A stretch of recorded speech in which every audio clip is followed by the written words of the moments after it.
Final checks. Lance Corporal David Riggs stood up and began checking the armor of the person in front of him. He verified the helmet was sealed and the camera was recording as indicated by the tiny red light. Moving down, he saw no missing back armor plates, and the backpack showed a full charge of air and power. The medkit below the backpack still had its tamper seal from when they had geared up. On their right thigh, he located the shot shell pouch, still loaded. Then, on the left, a small backup air canister and suit repair kit. Again, all armor panels in place. As he looked over the boots, he saw they were sealed and magnetized. He tapped their left shoulder twice with his fist, just as he felt the same on his. It was a simple ritual, repeated countless times right before deploying, whether for training or combat.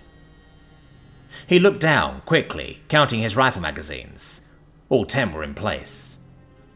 Today was not an exercise, though. A shuttle full of children had been kidnapped and held for ransom. He saw the news broadcast as they executed the teacher live. The Terran Republic's response was swift. His entire company had been mobilized aboard their ship, the TRW Chesty Puller. His platoon was aboard a boarding shuttle rapidly closing in on the pirate vessel. They had managed a successful approach by stealth. Soon, they would be aboard and ready to teach anyone who wished to learn about the culture of Terran Marines. 2 minutes! First priority is the children, crew expendable. The ghosts of New Ranok are watching. Make them proud, announced Gunnery Sergeant Hana Satsuma. The red lights began to flash yellow. 30-second warning. Gunnery Satsuma switched to the platoon's private circuit. Brace, she quietly ordered. Every one of them extended their right foot slightly forward and grabbed the rail next to them. Their shuttle slammed into the enemy airlock, forcing it to connect. Safety's off, was ordered, and the shuttle doors opened. A few sparks were still shooting from the airlock, where its controls were overridden as the first Marines entered. Quickly, 2 were pointing their rifles at the left and right flanks, as the rest filled in the corridor. Without needing orders, the first team, on the left side, began to move left, while the rest took the right. David was on the right side next to his squad leader. Based off scans and available schematics of this vessel, they were heading to the engine room. If they couldn't immediately find the children, they were to disable propulsion, so more Marines could board. Luckily, it didn't matter if they were taking up the only airlock. Terran boarding shuttles were designed so another could dock with the forward or aft end of each other. Protocol was, the first 2 in the launch tube were the interceptors with faster engines. Once the engines were knocked out, more would be on their way. David turned a corner and saw someone run by. Stop now, he ordered, shining his weapon light on them. His helmet translated it into 2 common galactic languages, but they had managed to run by another corner. Resisting the urge to give chase, his team simply continued their assault. When they came to the same corner, David pulled a small cable from his right arm. The camera feed instantly transferred to his helmet, and his squad leaders as well. He bent it around the corner and was greeted by gunfire. He quickly pulled back. 2 on the left, 1 in the center, 3 on the right, small arms, he announced to everyone. Per tactical doctrine, Dave and 2 others each pulled out a stun grenade and set them to detonate a half-second after each other. Dave threw his first, then the other 2. Their armor dampened almost all of the explosion and light. Before the pirates could recover, they rounded the corner and opened fire while advancing. As they approached the pirate barricade of supply crates, one of them still alive reached for a pistol. They were met with bayonets through their body. The body could be vaguely recognized as Necton. David looked down to let his sensors scan the body for signs of life. Quickly, they showed a flat line. The team moved on with their visors displaying the direction and distance to the engine room. They neared another corner, the design being common among Nassarian ship designs, meant to confuse any non-crew members. David's camera confirmed a barricade, but no one present. Hiding in a crate was a lone crewman. His instructions were clear: keep the humans out of the cargo bay, or his captain would kill him. He barely saw them quickly come around the corner, and was rendered deaf and blind by the sound of explosions around him. Panicking, he opened fire. 2 rounds seemed to connect, and suddenly his world faded to black. David was caught surprised when a crate seemed to open fire. He felt himself go cold as a projectile landed between armor plates, then shooting pain as another hit him a little lower. Both hits were to his abdomen. His teammates opened fire, and he was barely aware of the sounds of impacts against flesh. He fell backward and landed with his back to the bulkhead. Hospitalman Roger Smith was instantly at David's side. David's armor was already dispensing clotting foam to seal the wound. Corpsman Smith was getting ready to pull David back to the shuttle when an explosion went off behind him. Several pirates using their crewmen in the crate as bait had emerged to ambush the Marines. Several well-placed armor-piercing shots, followed by a grenade, had taken out most of the team, including their corpsman. The rest lay dying. Inside, David felt fire within himself. He felt an ember that quickly grew into an inferno.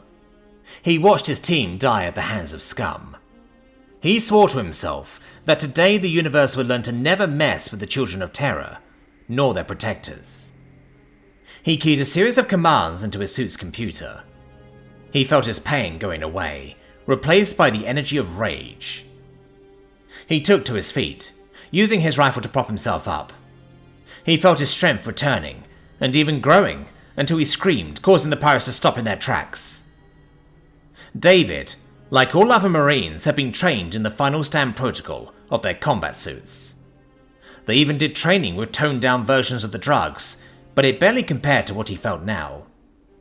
His suit had injected him with a lethal dose of painkillers, adrenaline, nitrous oxide, and stimulants. His entire skin itched, his wounds felt normal, and he lusted for the blood of his enemies. Aiming his rifle, he opened fire, as he charged, killing several of them. Another fell to their knees trying to surrender. They were met with a car bar emerging from his wrist. He slashed from their throat, halfway down their chest. After they fell to the floor, dying, he stomped their head with his boot. He could barely feel the crunch of bone. Another pirate charged him, and David fired a shot shell from his rifle. The steel pellets tearing through the unarmored alien. David racked the pump, ejecting the spent shell, and loaded a new one. He saw 3 more pirates running and gave chase. Their short legs were no match for his training and rage. The first had a look of terror on their face when a bayonet suddenly emerged from their chest. The one in front had no time to react, as the rifle discharged another shot shell. Blue blood splattered throughout the corridor. David withdrew his rifle and fired a spray of bullets into the third. David dropped the bullet magazine and loaded a fresh one. David heard a scream, a terrified high-pitched scream programmed by millions of years of evolution to alert parents and trigger an adrenaline response from behind a door to his right. His visor told him the energy readings from the reactor were further away, but he knew that scream too well. He forced the door open. "Control room secured. Shutting down propulsion," went over the comm. Within the cargo bay, several pirates had made their last stand. They quickly opened fire, but David's instincts were faster, supplemented by the drugs in his system and his rage. He rolled toward them. Coming out of his roll, he went into a firing position and took out 2. He ducked and rolled again, still getting closer. The screams were louder, but not in the room. 4 more rounds took out 2 pirates. The lone pirate threw his weapon down and adopted what was becoming the universal symbol of surrender. They raised all 4 of their arms up and away from their body. David heard more crying, and then the sound of a child being hit. The crying got quieter but didn't stop. David quickly closed the distance and held his bayonet to the pirate's throat. "Where?" he growled. The alien simply pointed at an access hatch in the bulkhead. Taking no chances, Dave fired a shot shell. The area, and David himself, were splattered with blood. He loaded the last shot shell from his magazine tube. David ripped off the access cover and saw an Asarian staring at him in amazement, then terror. David reached in and ripped him out of his fortification. For a split second, he saw several children in there. While still holding the pirate, David managed to throw them across the room. "Stay in there, kids!" he yelled. David was on the Nasarian before they could recover. "Is that all of them?" he demanded, pointing towards the hole in the wall. "Yes, all. Just business," the Nasarian replied in broken English. "So is this," David responded, as he again brought his boot up, then swiftly down on the Nasarian's head. He repeated this where his hearts were located. "Medics to my location, children rescued," he announced on the all-hands circuit of the comm. Suddenly feeling very tired, he looked around and surveyed the room. Briefly, he weighed what was worse, exposing the children to the bloodshed, or keeping them in there. He reasoned he needed to see any wounds. He walked over to them. "Are any of you hurt?" he asked. "That man hit Billy," a little girl cried. "I'm okay." He heard a boy reply, sniffling back tears. "That man will never harm you again, Billy. Take my hand." He reached in and barely felt the tiny hands in his gloves. It took him a couple minutes to pull them all out. Each child was roughly the same size, yet they felt as though they were getting exponentially heavier. When the last one was free, he sat down, leaning against a bulkhead. "Who are you?" A child, a girl, asked. "Lance Corporal David Riggs, Terran Marines, here to rescue you," he answered, getting harder to speak. He heard footsteps. He grabbed his rifle and aimed. David felt joy in seeing Gunny Satsuma. He dropped his weapon as she lowered hers, and recognized two Coursemen entering behind her. "Check the kids first. I'll be alright," he announced over the air. "Just need a nap." Ignoring him, a Courseman rushed over to him. "Bullshit, Dave," he stated over comms. "I gotta get you out of here now," he stated. "Is there even a point?" David asked, again over comms. "Check the kids first. Get them to safety. I'm not going anywhere." David had always wondered how he would meet destiny. His dad, a retired sergeant major, told him fear was natural and healthy. David had known fear, but now it was a stranger to him. He just felt at peace and tired. A nap sounded so good right now. David reflected on what had brought him to this point. His earliest memory of begging his dad not to leave. He was going to a place called Terran. He knew it was important, but nothing was more important than spending time with his dad. Of course, he left and then later returned. Then he remembered 6th grade.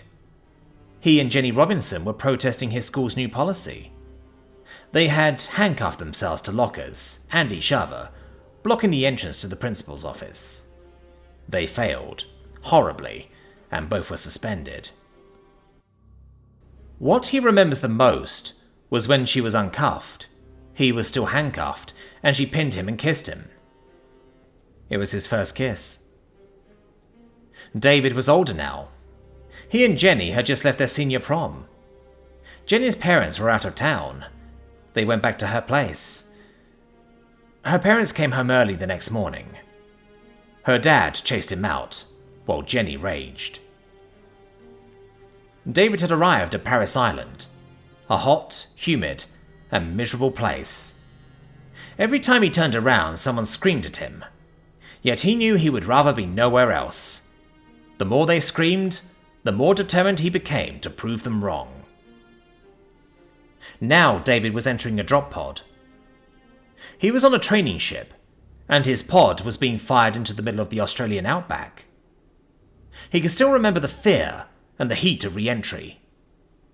the sudden force of his pod landing on Terran soil. Later yet, he was with his dad. A party had ended and they were sitting by the fire pit, drinking. They were both horribly drunk. His dad told him he was and always had been proud of him. Everything had led him to this moment. He honestly had no regrets. Guess that answers if I'm re-upping, he thought aloud. For extraordinary heroism and conspicuous gallantry in action against pirate forces, above and beyond the call of duty, while serving with the 3rd Battalion, 9th Marines, 2nd Marine Division in the Raxa system. The enemy had taken innocent children for ransom. Lance Corporal David Riggs, as a team member of an elite boarding party, engaged the enemy in close quarters combat. During the fight, he was mortally wounded, and then his teammates killed by cowardly attacks. Activating his suit's final stand protocol, he personally resumed the battle, killing many pirates and saving over 12 innocent children. Even while dying, he refused treatment so that the children could be attended to first. His heroic personal valor, honor, and savagery toward the enemy were keeping with the highest traditions of the Terran Marine Corps, and worthy of the highest honor of the Terran Republic. Richard Atton, Prime Minister of the Terran Republic. Medal of Honor citation for Sergeant David Riggs, awarded posthumously.